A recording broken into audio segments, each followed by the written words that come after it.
मिल जाए। सतगुरु बिन जो हरि मिल जाए।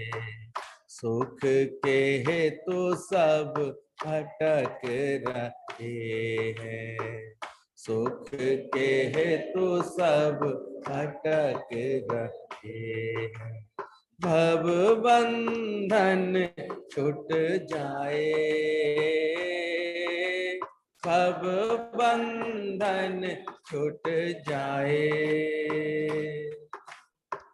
ज्ञान बिना आनंद कहाँ है, ज्ञान बिना आनंद कहाँ है।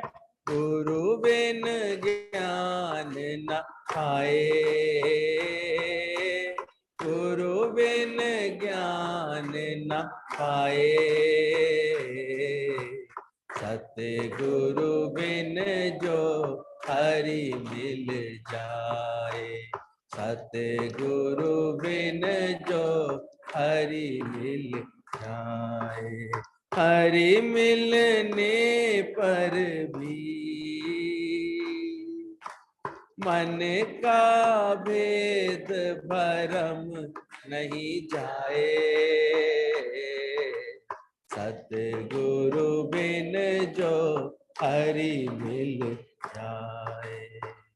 भाग्य बड़े जब हरि सतगुरु बन, भाग्य बड़े जब हरि सतगुरु बन। जीवन में आ जाए, जीवन में आ जाए। जीव भरम की एका करके, जीव भ्रम की एका करके सत्य स्वरूप लखाए, सत्य स्वरूप लखाए। सतगुरु बिन जो हरि मिल जाए, सतगुरु बिन जो हरि मिल जाए। हरि मिलने पर भी मन का भेद भरम नहीं जाए। सतगुरु बिन जो हरि मिल जाए। जीवन मुक्त तभी हो प्राणी, जीवन मुक्त तभी हो प्राणी। जब सतगुरु अपनाए, जब सतगुरु अपनाए। जीवन मुक्त तभी हो प्राणी, जीवन मुक्त तभी हो प्राणी। जब सतगुरु अपनाए, जब सतगुरु अपनाए। कहे प्रेमी गुरु कृपा प्रथम हो, कहे प्रेमी गुरु कृपा प्रथम हो। फिर हरि ध्यान लगाए, फिर हरि ध्यान लगाए। सतगुरु बिन जो हरि मिल जाए, सतगुरु बिन जो हरि मिल जाए।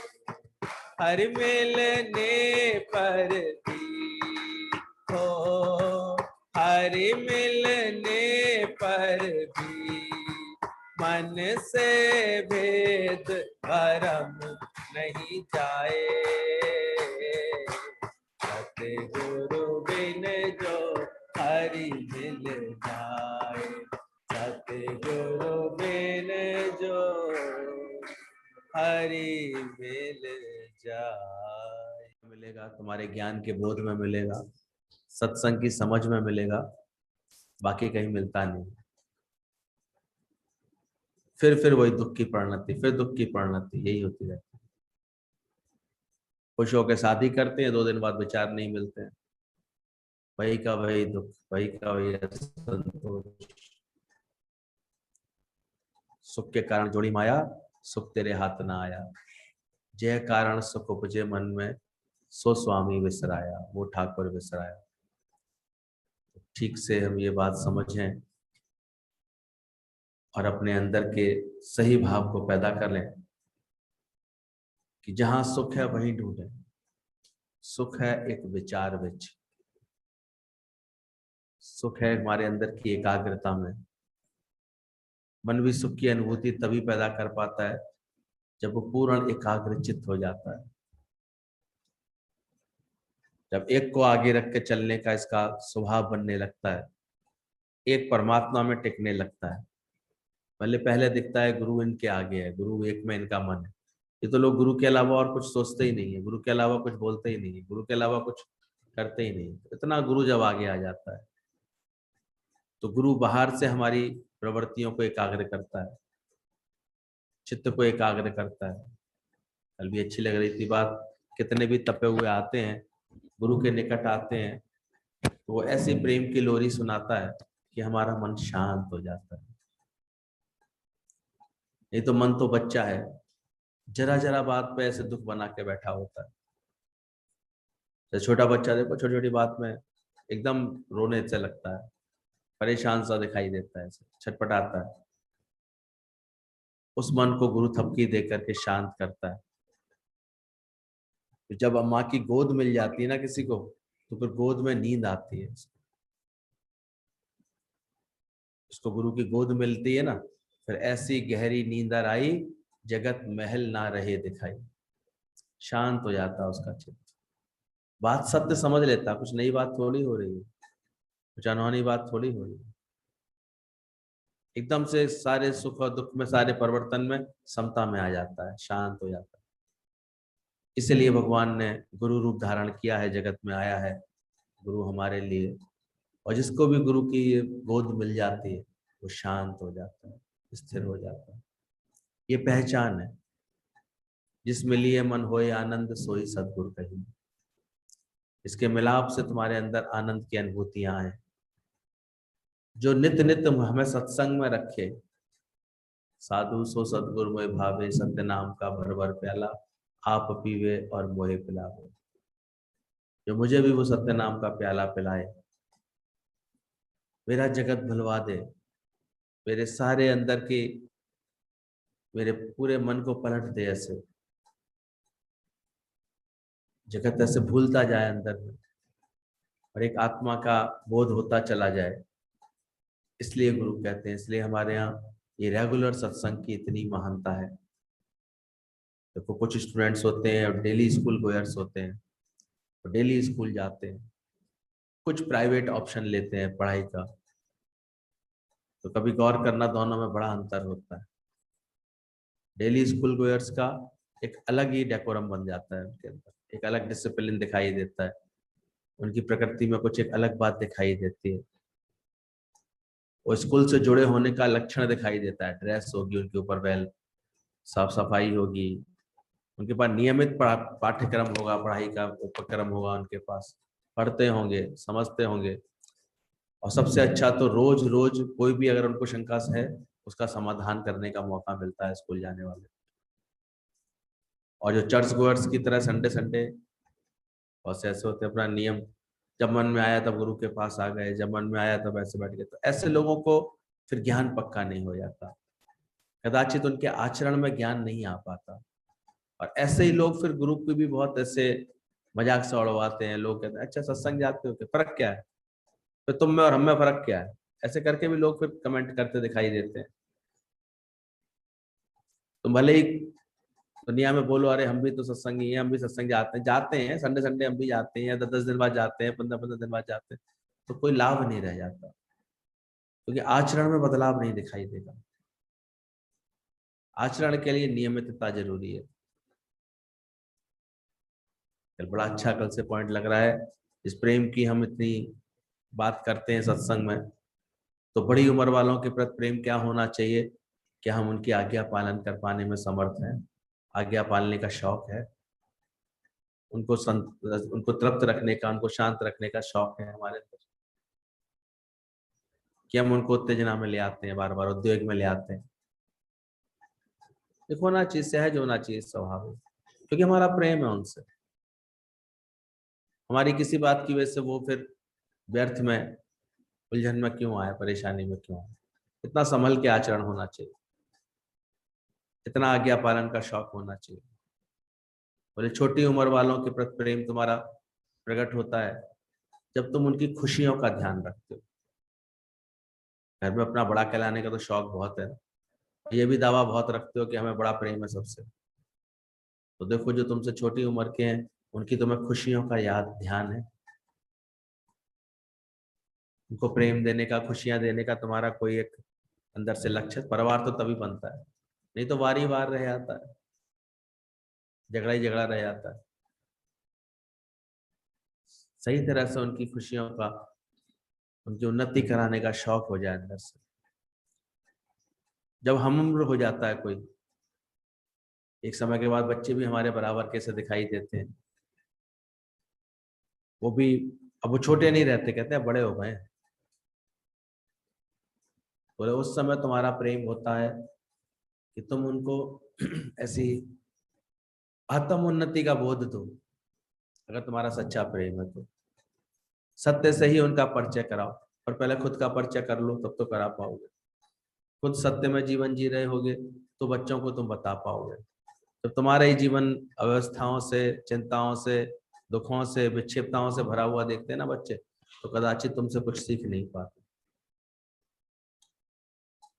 इसलिए प्रेम बहुत मुश्किल से आ पाता है जीवन में। ढाई आखिर के लिए क्यों बोला गया, पढ़े सो पंडित हो, इसलिए बोला गया। तो जो छोटे होते हैं उनको प्रेम देने का मतलब होता है उनकी खुशियों का ध्यान रखना, और जो हम उम्र होते हैं उनके प्रति प्रेम का अभिप्राय बन जाता है उनकी आत्म उन्नति करा रहे हैं कि नहीं करा रहे हैं, उनकी आत्म उन्नति में हम सहयोगी हैं, हम माता मदालसा की तरह उनको जागृति दे रहे हैं कि नहीं दे रहे हैं, ये मुख्य हो जाता है। और अंत में याद दिलाया कि गुरु के प्रति प्रेम क्या होता है, क्या हम गुरु की आज्ञा मानने में, यहाँ जो आज्ञा एकमात्र है नियमित सत्संग, क्योंकि डेली आने वाले के जीवन में ज्ञान सच सकता है, वो भी अगर वो लापरवाह ना हो तो, समझदारी से चले, परिवर्तन आता ही आता है। हाँ, कुछ धीरज भी रखना बहुत जरूरी होता है, क्योंकि रोज रोज आप शीशे में अपने आप को देखोगे ना, तो आपको अपना कदाचित परिवर्तन महसूस नहीं होता है। रोज आप अपनी शक्ल देखते हैं, आपको लगता है वैसे के वैसे ही है, वैसे के वैसे, वैसे के वैसे। लेकिन अचानक ही कोई 5-6 साल बाद आपसे आकर के मिलेगा, वो क्या ऑब्जर्व करता है, अरे बहुत बदल गए भाई तुम, अरे तुम तो बहुत बड़े से लग रहे हो। छोटी उम्र में तो जब ग्रोइंग एज होती है तो एकदम हाइट भी बढ़ी हुई दिखाई देती है, पर्सनैलिटी विकसित दिखाई देती है ऐसे। फिर पड़ाव आ जाता है, ठहराव आ जाता है, और फिर देखो डिके होना शुरू हो जाता है, धीरे धीरे शरीर ढलान की तरफ आता है, कंधे जो बड़े होते होते एकदम चौड़े हो जाते हैं, एकदम सीना चौड़े आता है, फिर वो एकदम से ढलने आता है, ऐसे ढलान पे आ जाता है। बुढ़ापे तक सब उसके शरीर की शक्ति क्षीणता की तरफ आ जाती है। तो ध्यान देना, दिनों बाद मिलने वाला ही महसूस कर पाता है कि तुम्हारे अंदर कोई बदलाव है, तुम्हारा कुछ बदला है। तो इसका भी अधीरज मत हो जाओ, एक नियमित होकर के सत्संग का अभ्यास करते रहो। रोज रोज गुरु जो आज्ञा दे रहा है, वचन दे रहा है, वो देखो तुम रिफ्लेक्ट कर पा रहे हो। यहाँ गुरु से तेरे पास आने का मतलब क्या है?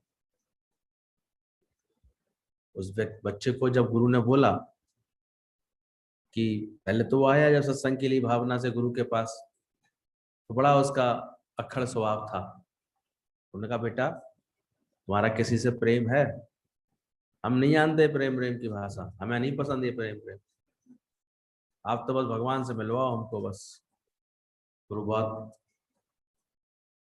शांत रहा, बोले कि इसके अंदर प्रेम नाम की चीज ही नहीं है, इसको परमात्मा से कैसे मिलवाऊंगा? प्रेम ही परमात्मा होता है, मैं से कैसे मिलवाऊं? धीरे धीरे उसको, भाई किसी से तो तेरा प्रेम होगा, कोई तो तेरे को अच्छा लगता होगा। कहता हाँ, एक गाय है मेरे पास, उससे मेरा प्रेम है, वो मुझे अच्छी लगती है। उन्होंने कहा ठीक है, तो अब गाय के साथ ही रहना शुरू करो, उसी की पालना करो, उसकी देखभाल करो। ये प्रारंभिक आवश्यकता होती है, मन को वहीं रहने का गुरु सलाह देता है जहां तुम्हारा प्रेम होता है, उसके संग वहां संवरेगा, स्वास्थ्य ठीक रहे। इसलिए कहते हैं ऐसी स्थान से जहां तुम्हारा मन नहीं लग रहा है, प्रेम नहीं है, जहां तुम्हारे मन को उलझन हो रही, वहां से हटो। रेड लाइट लगाता है, स्टॉप करता है गुरु, सब बातों से काट देता है, एकांत पे हो जाए, ऐसे हो जाए, हटाता है। तो गाय के साथ ऐसा रख दिया गुरु ने, ऐसा 2-3 साल बीते, वो इतना ज्यादा गाय में इन्वॉल्व हो गया, इतना ज्यादा उसका प्रेम बढ़ गया। जब गुरु आया उसके पास, बोले बेटा बाहर तो आओ। कहता बाहर कैसे आऊं? बोले क्यों? बोले सींग अड़ गए मेरे, बाहर निकलने में सींग अड़ेंगे मेरे। उसको इतनी फीलिंग आ गई कि मेरे भी सींग निकल आए हैं गाय के साथ रहते रहते।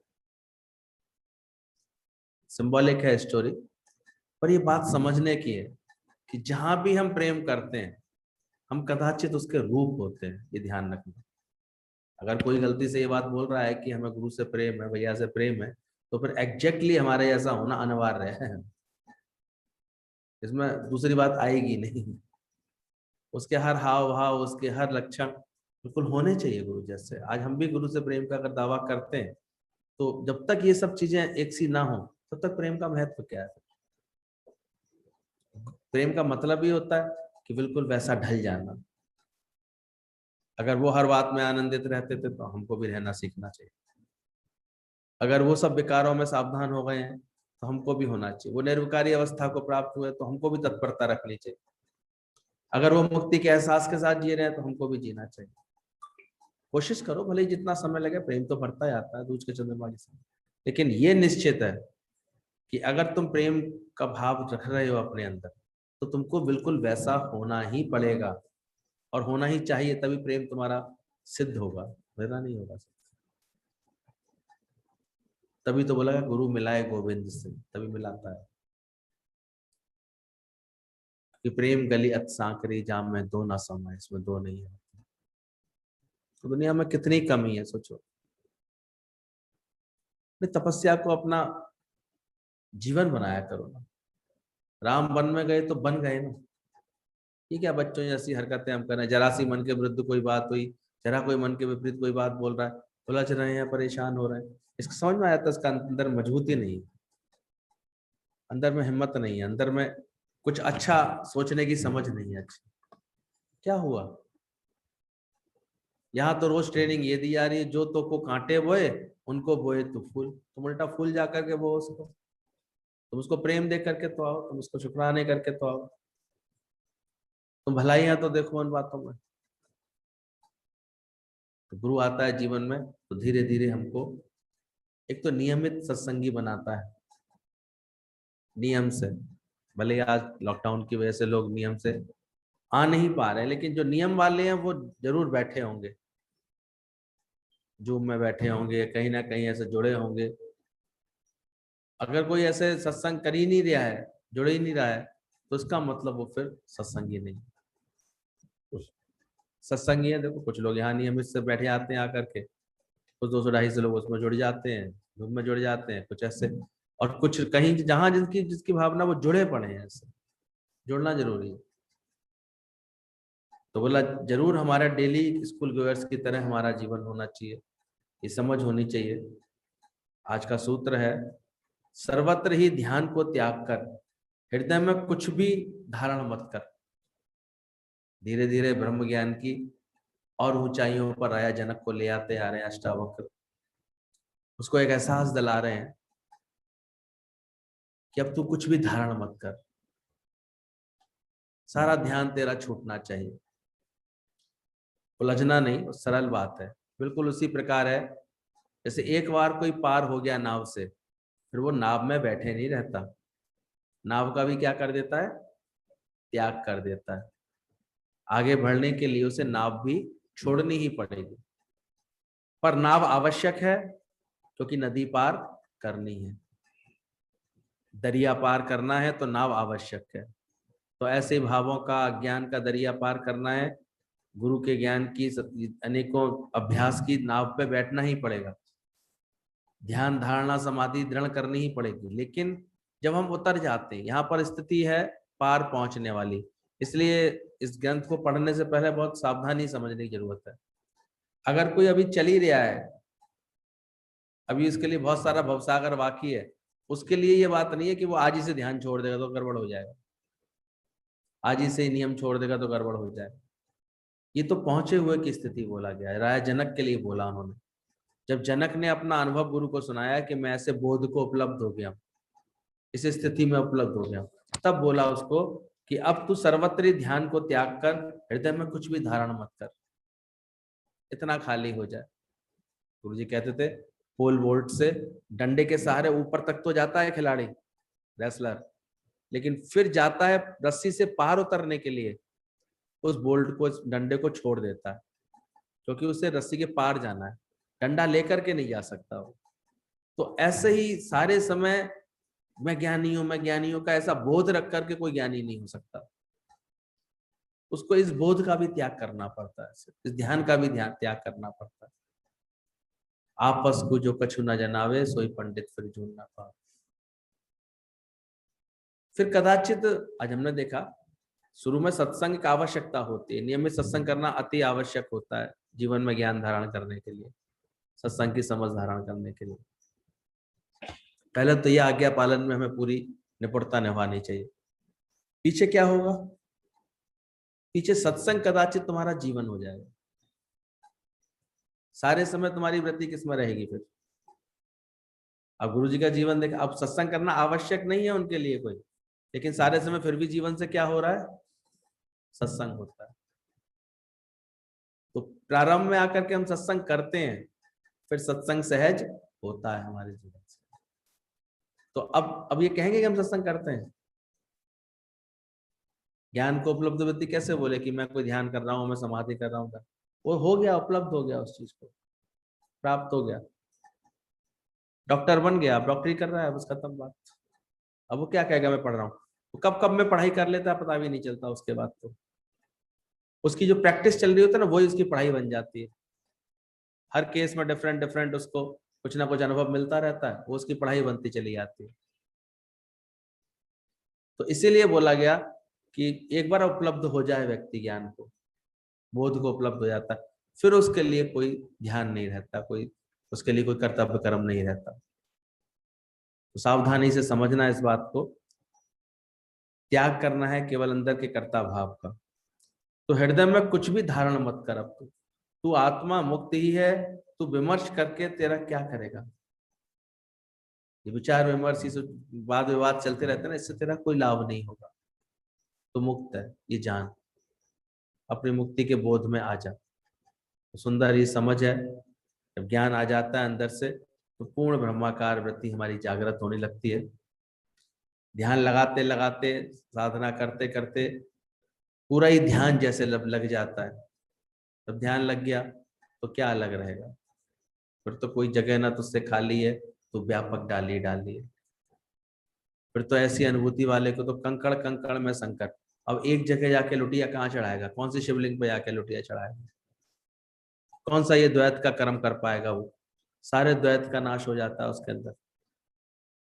उसका तो चारों तरफ कहाँ जाकर के शीश झुकाए, कहाँ हाथ जोड़े जाकर के, झुका ही पड़ा है सब कुछ। इसलिए ब्रह्मज्ञानी को बाहर से ये जो द्वैत के कर्म करते हुए आप नहीं देखोगे, बाहर के दिखावा करते हुए नहीं देखोगे उसे, वो सहज उपलब्ध है। अब उसके चित्त में है ही नहीं कोई, ना द्वैत है ना तृप्ति है, बस एक ही ब्रह्म है। तो फिर उसका सब कुछ छूटता जाता है अंदर से। जब प्रेम अंदर से बन जाता है अंदर से, तो सीधे सीधे देखो एक गहरी नींद, और वही एक समाधि। समाधि में व्यक्ति कौन सी अवस्था को प्राप्त होता है, समाधि लगाते हैं वो 6 घंटे की समाधि लगाते हैं, 8 घंटे की लगाते हैं, तो समाधि में तो ऐसी ऐसी जो है अनुभूतियां लोगों ने की है कि एक देह को त्याग कर दूसरे देह तक में चले जाते। बहुत से योगी इस तरह की लीलाएं भी कर लेते हैं, इतनी सिद्धियों को प्राप्त हो जाते हैं, इतना देह से भूल जाते हैं। कैसे कैसे कौतुक करते हुए देखे हैं लोगों की बातें सुनिए भाई, जमीन में ही बैठ अंदर चले गए, वहां समाधि ले ली उन्होंने, जल के अंदर बैठ गए, वहां समाधि ले ली उन्होंने। लेकिन ज्ञानी को इस बात का बोध हो जाता है, समाधि पे समाधि लाख तू करता रहे, साधना के अनुसार समाधिस्थ तो हो जाओगे, पर जब तक है मन में वासना, बंधन ना तेरा जाएगा, तेरा बंधन नहीं जाएगा। इसलिए ज्ञानवान इन सब कर्मों को महत्व नहीं देता, इन समाधियों को महत्व नहीं देता। वो अंदर के वासनायाम, कुछ लोग पूछते हैं आपके यहाँ प्राणायाम नहीं सिखाते, तो योग अभ्यास नहीं सिखाते कुछ? हमने कहा हमारे यहाँ का जो याम है ना, सबसे ऊंचा याम है, वो है वासनायाम। कुछ कहते क्या तुमने अपनी सारी वासनाओं को जीता? सारी दौड़ समाप्त हुई तुम्हारी, सारी भटकन मिटी तुम्हारे अंदर की। इसलिए अगर कोई नियमित आता है ना सत्संग में, वो ये बात जानता है यहाँ का अभ्यास तो बड़ा दुष्कर है, लेकिन उसको मजा भी आता है। गुरु का प्रेम ऐसा हो जाता है ना, अभ्यास करने में मजा आता है, उसे अपना मोह मिटाने में आनंद आने लगता है, इच्छा मिटाने में आनंद आने लगता है, उसे अपनी सारी मन इंद्रियों को जीतने में आनंद आने लगता है। मजा है जो फकीरी में, अमीरी क्या समझ पाए। मजा आता है जिनको उधर से खुद वो पलट आते।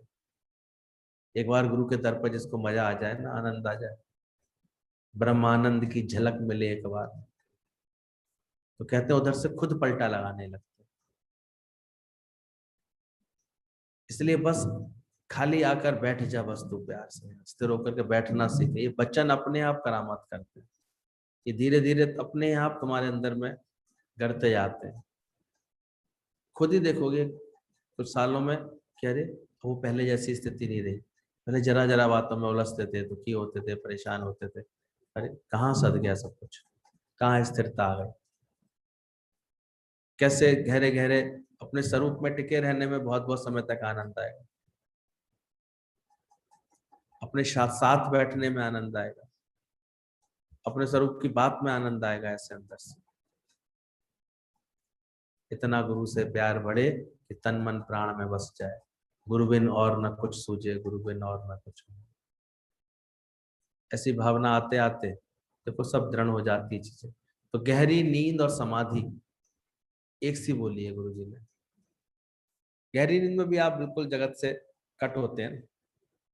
हर एक को 4-5 घंटे की गहरी नींद का अनुभव होता ही है दिन भर में, तो ये बहुत गहरी नींद है। हालांकि इसको भी जानने वाला कोई जागृत था जो ये बात बोल रहा था कि मुझे बड़ी गहरी नींद आई, या कभी बोलता आज तो ना रात को सपने वाली नींद आई, सपने ही सपने आते रहे।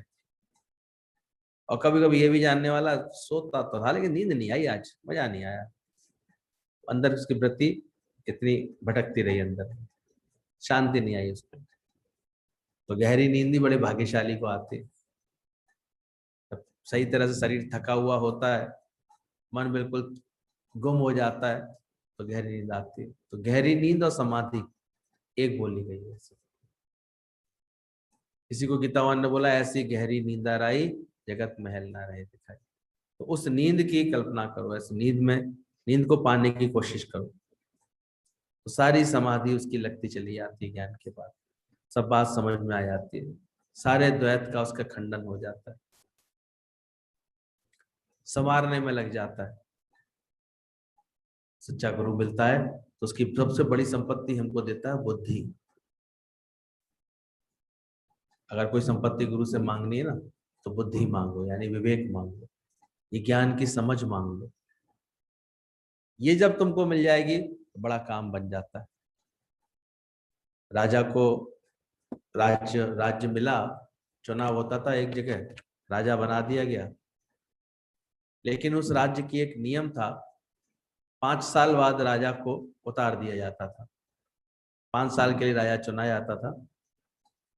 अच्छी सी वहां पर लोकतंत्र था, चुनाव होता था, तो राजा बन जाता था।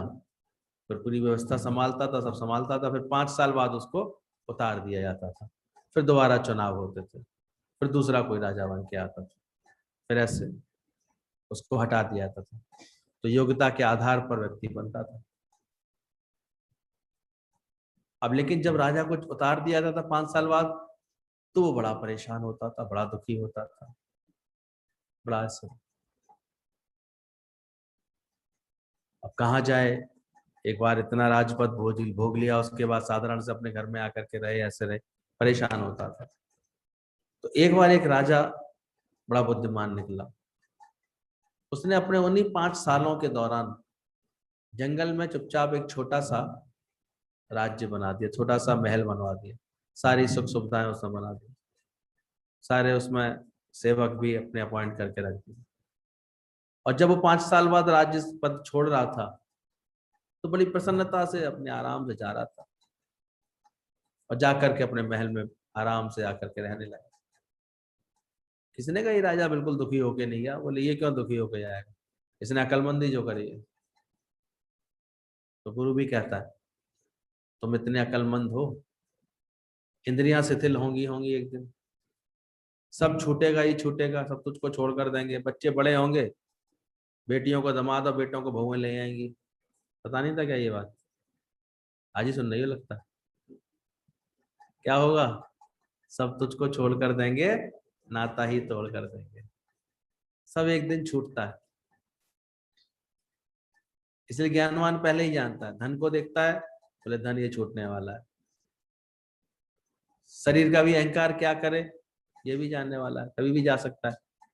रात को सोऊं सुबह ना भी उठूं तो कोई बड़ी बात थोड़ी है, कुछ पता है।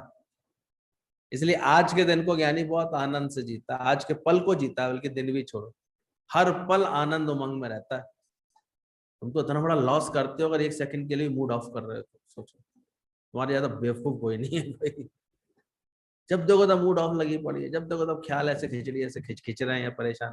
अरे आनंद आनंद भयो मेरी माई, सदगुरु हम पाए, सदगुरु पा लिया, अब इसके अलावा चाहिए क्या तुम्हें। पता नहीं किस वजह से ऐसे आनंद गंवाते रहते हैं। बोलेगी नहीं क्या दुनिया, कुछ कहेगी नहीं क्या, टोकेगी नहीं, कहेगी सब होता रहने तो अपना आनंद क्यों गंवा देते हो। इतनी ढीली आत्मा की टोपी लगा रखती है लोगों ने, एक सेकंड में गिर जाती है। इतना गुरु के प्रेम को, गुरु के भाव को इतना दृढ़ करो अपने अंदर, तो हर वक्त चित्त तुम्हारा किस्म रहे, आनंद में रहे। कभी द्वैत का, द्वेष का, नफरत का, या किसी कुंठा का, या किसी हीनता दीनता का कोई भाव आना ही नहीं चाहिए अंदर। सत्संग सुन रहे हो कि नहीं सुन रहे हो इतने दिनों से, कैसे रहना चाहिए चित्त।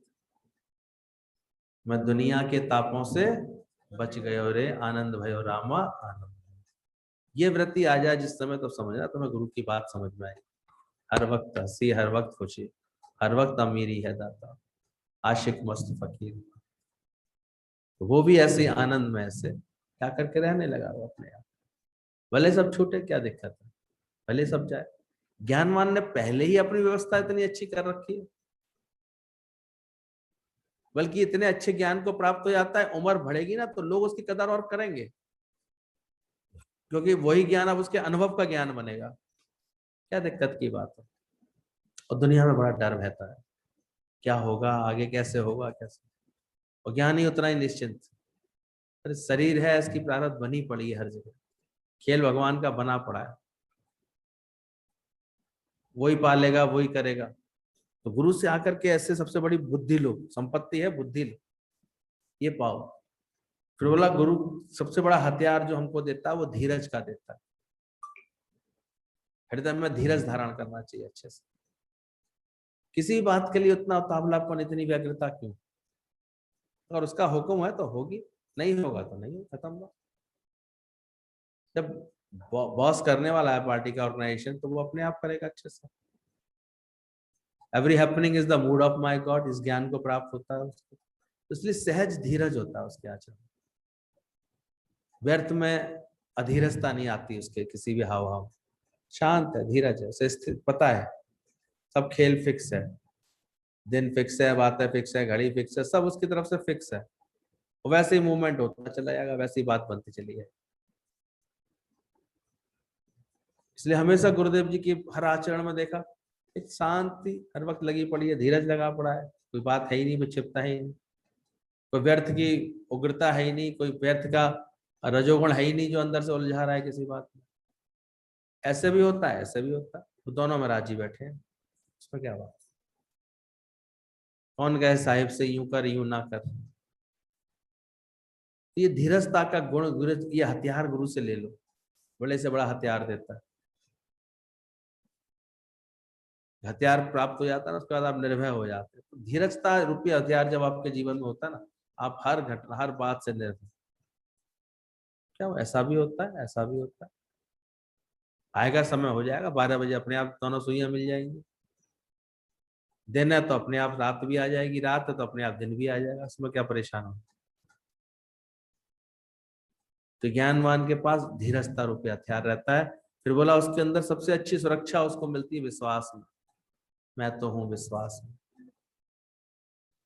वो गुरु से सुरक्षा लेकर के चलता है हमेशा, सेफ है वो हमेशा हर समय, क्योंकि उसने अच्छे से ये बात समझ ली है, उसे पूरा विश्वास है अंदर से,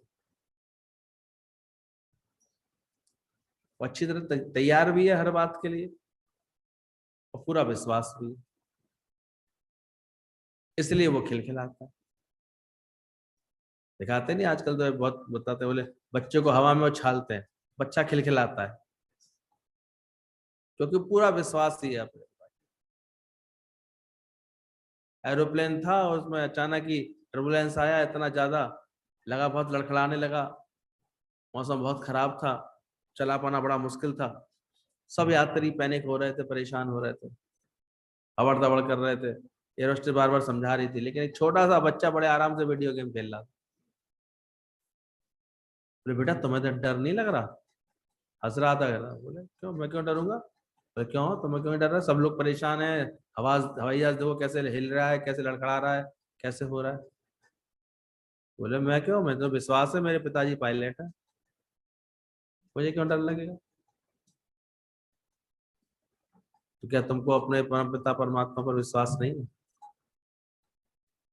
जिस समय पूरा विश्वास सही आ जाएगा ना, कभी मन डोलायमान नहीं होगा, ऐसे चलायमान नहीं होगा, शांत हो जाएगा। तो गुरु मिलता है तो अंदर से देख, तेरे को तू मुक्त है, तेरे को विमर्श करने की कोई आवश्यकता ही नहीं है किसी से, किसी बात से टकराने की तेरे को आवश्यकता ही नहीं पड़ेगी। टकराव, द्वैत, द्वेष ये निकल जाता है ज्ञानी की डिक्शनरी से। अगर ब्रह्म ब्रह्म भाव को प्राप्त हो जाए, ब्रह्म ज्ञान को प्राप्त हो जाए, तो उसके अंदर से मेरा किसी से विरोध है, वैर है, ये शब्द ही गायब हो जाते हैं, भावना ही गायब हो जाती है। कोई बुरा नहीं है भले मन के वास्ते, सब अपने अपने पॉइंट ऑफ व्यू से सही है, गलत क्या कर रहे हैं। हमको नहीं पसंद किया है, इसका मतलब हमारी कोई बात उनके मतलब की नहीं होगी, बस खत्म बात। हमें लग रहा है वो ठीक है हमारे अंदर, हम खुश रहे हैं उन गुणों के साथ, परेशान होने की क्या जरूरत है। और अगर हमको ये एहसास हो रहा है कि हाँ वास्तव में मेरा अवगुण है, इसकी वजह से मैं भी परेशान होता हूँ और दूसरे भी परेशान हो रहे हैं, तो त्याग दे उनको। कब तक पालते रहोगे उनको, कब पाल के बैठे हो? ये तो आदमी का विवेक खुद होना चाहिए, इतना समझदार होना चाहिए। बड़बड़ करने की बहुत आदत है, तुरंत उसको त्याग दो, शांत रहना सीखो, सहज रहना सीखो। तो ज्ञानवान के मन सदा आनंद आ जाता है, उसने आगे तक की इंतजाम अपना करके चलता है, इसलिए उसको कोई दिक्कत नहीं होती। उसके क्रियामान कर्म, संचित कर्म, प्रारब्ध कर्म, ये तीनों ही छूटे हुए होते हैं, यानी तीनों से मुक्ति पा जाता है वो बस। उस दिन ये बात सुन रहे थे कि कैसे वो क्रियामान कर्म उसके रुक जाते हैं, स्टॉप हो जाते हैं, क्योंकि कर्ता मानता ही नहीं अपने आप को, इतने आत्म भाव में आ जाता है, उसके क्रियामान कर्म शांत हो जाते हैं। मैं हूं तो मैं कुछ करता हूं, मैं ही नहीं हूं तो मेरा सब कुछ क्या। करन करावन आपे आप, मानुष के कछु। अब शरीर उसका प्रारब्ध के अनुसार चलता रहता है, संचित कदाचित आ जाए अगर प्रारब्ध बन के फिर से सामने, उसको भी ज्ञानी शांत रहता है, कोई दिक्कत नहीं, संचित कर्म दिखाई देते हैं उसको। आगे चूंकि क्रियामान नहीं है तो कोई प्रारब्ध भी नहीं बन रही उसकी, ना कोई संचित हो रहा है, धीरे धीरे मुक्ति की रास्ता पर चलता रहता है आराम से। उसे ये भी जल्दबाजी नहीं किसी जन्म में मुक्त होना है कि अगले जन्म, फालतू की जहरबाजी बहसबाजी ज्ञानवान मन के अंदर होती नहीं। फिर आप मुक्त होंगे कि नहीं होंगे, बोले हम क्या बताएं, क्या समझे, हम मुक्त हैं, होंगे क्या नहीं होंगे क्या। वो आज ही मुक्त है, वो जीवन मुक्ति का आनंद ले रहा होता है। आगे की किसने देखी है, पता नहीं। जब देह का जिसको तो औरों से क्या मतलब, वो स्थिर होता जाता है, सब बस शांत हो जाता है। तो ध्यान रखना अंदर में, इसलिए वो कभी भी ऐसे फिजूल की बातों में उलझता नहीं। दुनिया में लोग तो जाने जाने कैसे भगवान को भी ऐसे कमाई का साधन बना देते हैं। देखा करो, चले या मेले बना देते हैं, तरह तरह के कौतुक करके दिखाएंगे भक्ति के नाम पर, इसके नाम पर। और सब जगह क्या बना दिया है, आश्रम, चंदा, चीरा, यही सब चलता रहता है। साधना के नाम पर ये सब बातें होती रहती है। हमारे गुरु ने घर को ही बोला, अपने घर को तुम बना सको तो अपने लिए आश्रम बना लो बस, और कहीं भटकने की जरूरत क्या है, कहाँ जाओ। ये तो कभी कदाचित गुरु के पास जाते हैं, वो भी ज्ञान पाने के लिए, सत्य पाने के लिए, लेकिन एक एक के घर को आश्रम बनाया गुरु। बोले ऐसे कहाँ जाओगे, जहां भी बनाओगे व्यवस्था, वहां पर कोई ना कोई अनुचित आचरण आ जाएगा, कोई ना कोई भ्रष्टाचार आके बैठ जाएगा। और यही फिर देखो आजकल कलयुग का ऐसा प्रभाव है, बड़े बड़े संतों के ऊपर लांछन लगे, तरह तरह की बातें लगी। कारण यही है, करें क्या बेचारे। जो सत्य देना था वो ना देकर के वो और चीजों में समाधि लगा लो, ध्यान लगा लो, ऐसे बैठ जाओ, ऐसे। अरे जो असली काम कराना है वो तो कराओ उसको, उसको आत्म बोध दो, उसको अपनी जागृति दो। उसके जो भी कर्म है, उसके हिसाब किताब, वो उसके जहां भी परमात्मा ने रखा है वहां काटने दो ना उसको। ये तरह तरह के उसके अंदर में एक नई नई ऐसे वो डाल देते हैं, बातें डाल देते हैं, जबकि भुलाना है उल्टा याद करने में लगा देते हैं। वो एक व्यक्ति उल्टा लटका हुआ था, संत किसी ब्रह्मज्ञानी वहां से गुजरा, बोले भैया उल्टे क्यों लटके हो। सन्यासी था, उल्टा लटका हुआ था। बोले भाई तुम तो सन्यासी प्रतीत हो रहे हो और उल्टे क्यों लटके हुए हो। कहता है ना, मेरे मन ने आज ना गलती करी, मैंने इसको उल्टा लटका दिया, मैंने अपने मन को उल्टा लटका दिया। उसे हंसी आ गई, बोले हंस क्यों रहे हो। बोले तुमने मन को उल्टा नहीं लगाया है, इस मन ने अभी भी तुमको उल्टा लटकाया है, तुम भूल रहे हो। देखो कौन उल्टा लटका है, तुम्हें लग रहा है कि मैंने मन को उल्टा कर दिया है, पर हकीकत क्या हुआ है। आखिर मन ही जीत रहा है, तू नहीं जीत रहा, तू ही उल्टा खड़ा है, लटका है, देख कितनी देर से खामा खा।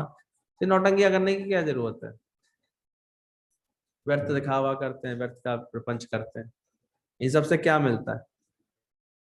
एक और बैठा हुआ था बड़े, अब सन्यासी है, अचानक जलेबी खाने की इच्छा हुई उसके अंदर। अब खामा का हटे हो, जलेबी ले भी आया हलवाई से, और जलेबी उठाता, यूं करता, यूं भी आगे गर्दन भी आगे आते, ऐसे कर पानी फेंक देता, फिर उठाता, फिर यूं करता, पानी फेंक देता। ज्ञानवान वहां बैठा हुआ था, बोले तो कर क्या रहा है। इस मन ने ना जलेबी खाने की इच्छा पैदा करी है, इसने इच्छा पैदा करी, इसको सताऊंगा, इसको इसको दंड दूंगा। बोले देखो फिजूल की नौटंकी चल रही है। तो दुनिया में जहां जाओगे ना, यही सब नौटंकियां सी दिखेंगी। चल मन से ही रहे हैं, जीत मन की ही हो रही है। अरे बेचारे को शुगर की कमी फील हुई होगी, फीलिंग आई होगी, खिला दो 50 ग्राम जलेबी, क्यों ये नौटंकी सी कर रहे हो बैठ करके। इससे क्या तुम्हारा मन बहुत जीत ही आएगा क्या। तो ये सहज योग जो होता है ब्रह्मज्ञानी सिखाता है, इन सब बातों में नहीं अटकाता हमारे मन में, ये करना जरूरी है, ये करना जरूरी है, करना जरूरी। करना था सो कर चुका, देह मानुष के धर चुका। करना था ज्ञानी को, वो कर लिया। अब तो वो अपने बस ब्रह्म ज्ञान से अपने को शुद्ध बनाता जाता है। शुद्ध बनाने के लिए करना क्या है, द्वैत हटता जाता है, उसकी तृप्ति हटती जाती है, बात हटती जाती है। इसलिए सब साधन का मूल दुर्लभ सदगुरु प्रेम, सदगुरु से प्रेम हो गया, बात खत्म हो जाती है। अपने आप गुरु जैसे इशारा दे वैसे चलता जाता है, वैसे चलता जाता है। इसके अलावा वो सोचता ही नहीं कुछ ऐसे। आप पर आप, हम आशिक हैं अब दोस्तों। अपनी आत्मा में गुरु आशिक करा देता है उसको, सत्य में टिका देता है। तो कभी भी इन सब चीजों में बातों में नहीं अटकता। ज्ञान के बाद ज्ञान सुनाने का और ज्ञान का, इसका भी कदाचित कभी अहंकार नहीं आना चाहिए तुम्हारे। मुझे बहुत सावधान करते थे, कहीं ये भी गुमान ना आ जाए तुम्हारे अंदर कि मैं बहुत जानता हूँ, मैं बहुत करता हूँ, मैं अच्छा करता हूँ। आपस को जो भला कहावे, जिसके भलाई निकट नहीं आवे। और सारी दुनिया में झगड़ा किस बात का? मैं ठीक हूँ, वो गलत है। मैं भली हूँ, मैं तो बहुत अच्छी चलती हूँ। झगड़ा कब है? सुधारने की बात क्यों है? किसी को भी बदलने की बात क्यों है? आई एम राइट की बीमारी है।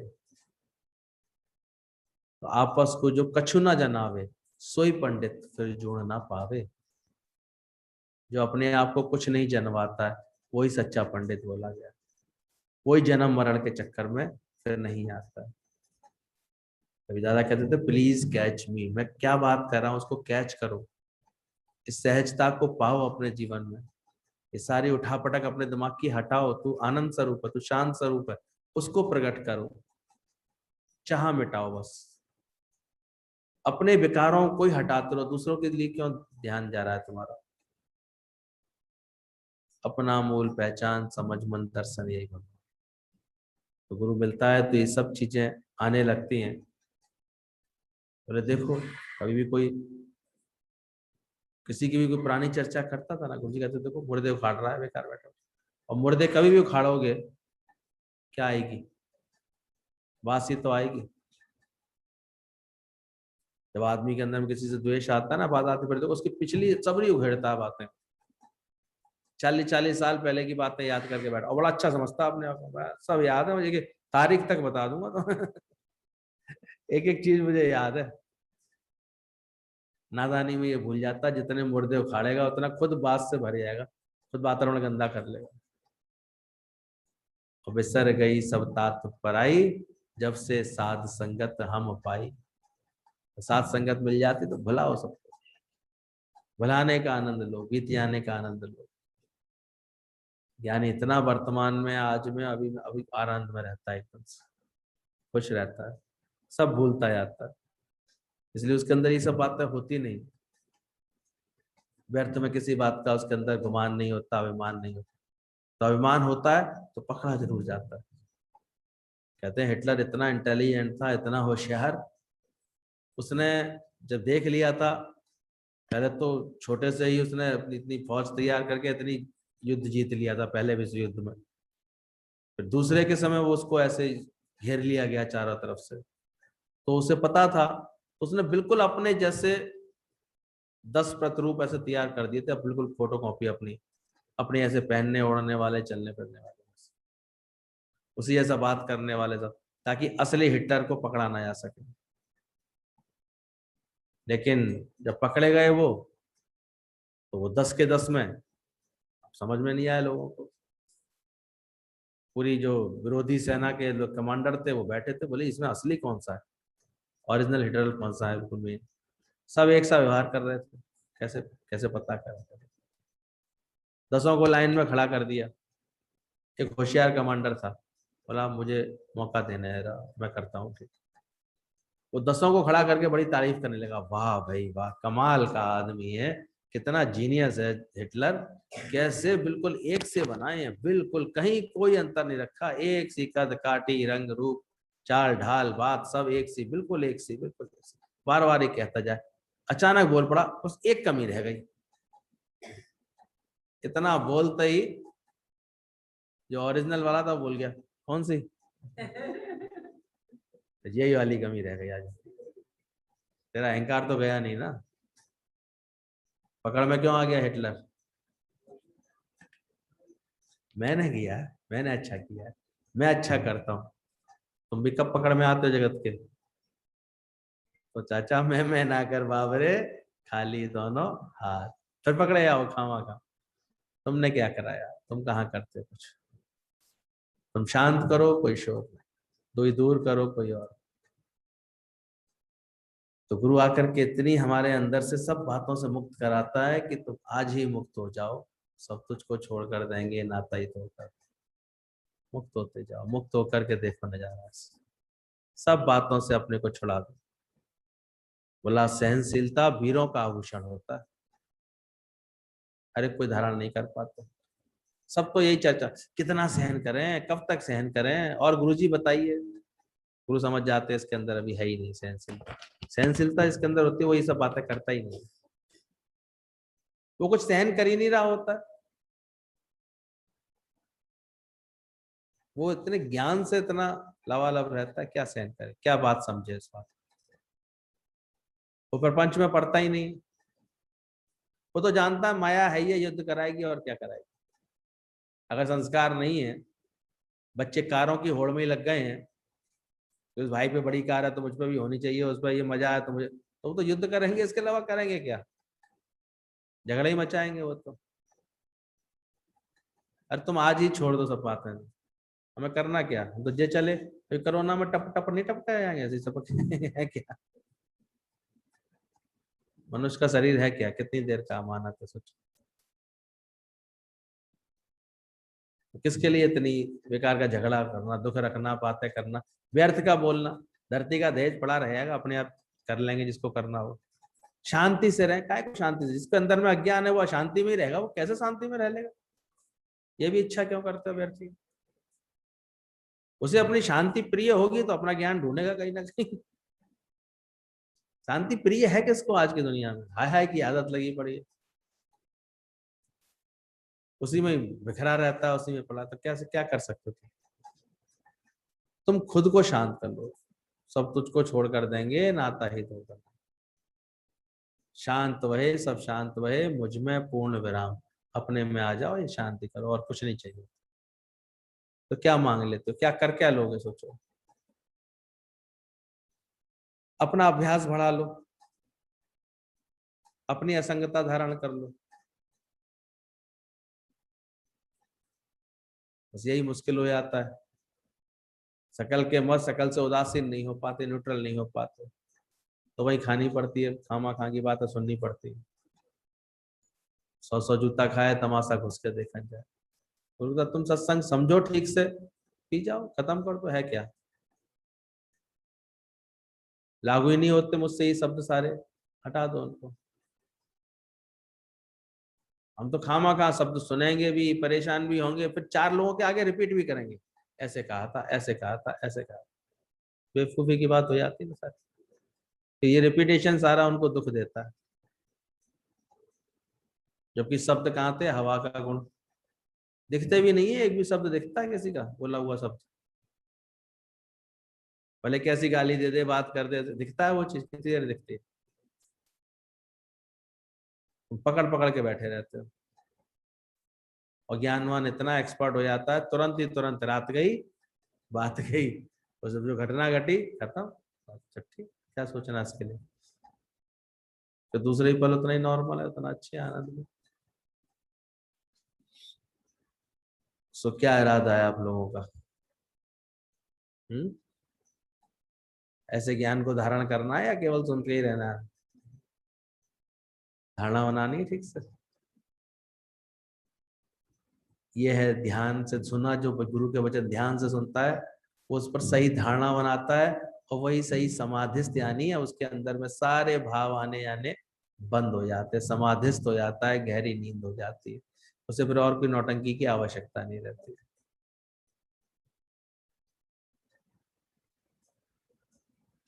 मेरा सत्य चित्त आनंद रूप कोई कोई जाने।